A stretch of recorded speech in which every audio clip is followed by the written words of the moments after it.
The first item of business this afternoon is time for reflection.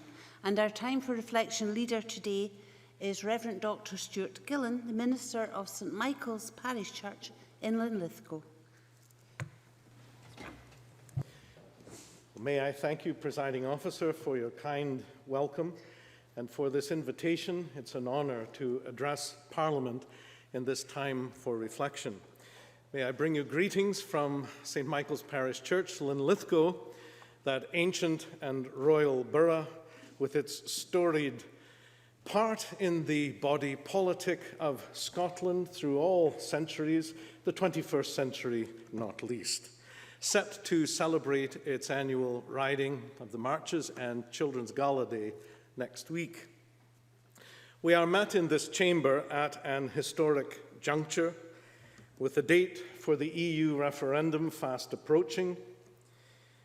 One may say nothing, of course, of the ins and outs of the matter, but I thought I would mention it, the elephant in the room. Large things, elephants in rooms, not meant to be indoors, high maintenance, and squeezing the available space for other things, needful things. I spent 12 years of my life in Lesotho and South Africa, this from 86 to 98, years of historic change, from the imposition of a national state of emergency by P.W. Botha, through to the release of Nelson Mandela, his election as state president, so easy to rhyme it off now, so much more difficult then, and through to the presentation of the first 5 volumes of the report of the Truth and Reconciliation Commission. I had 5 congregations in townships in and around Johannesburg. And though the lingua franca of the struggle against apartheid was English, my parishioners felt more at home in their first language, which was Southern Sotho. And often, when they spoke of their lives, they made reference to Sotho stories and proverbs, some of which introduced elephants. And I thought I'd pass on 2 bits of what we might call elephant wisdom with an eye on our current moment.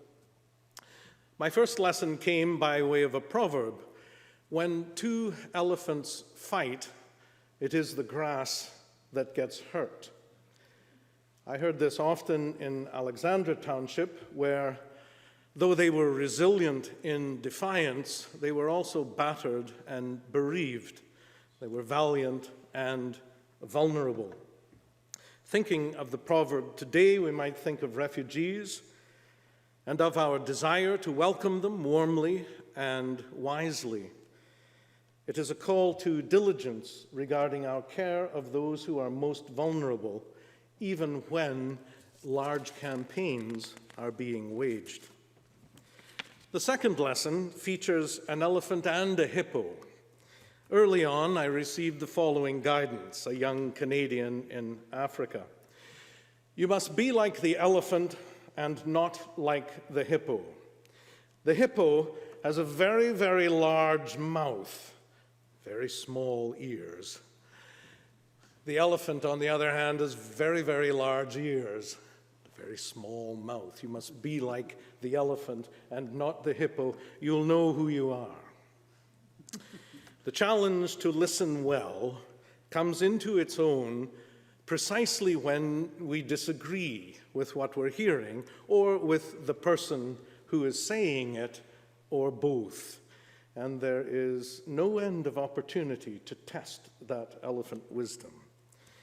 Elephants, how much better they look when they're let out of rooms. May God grant you grace and wisdom as together you serve the people of Scotland.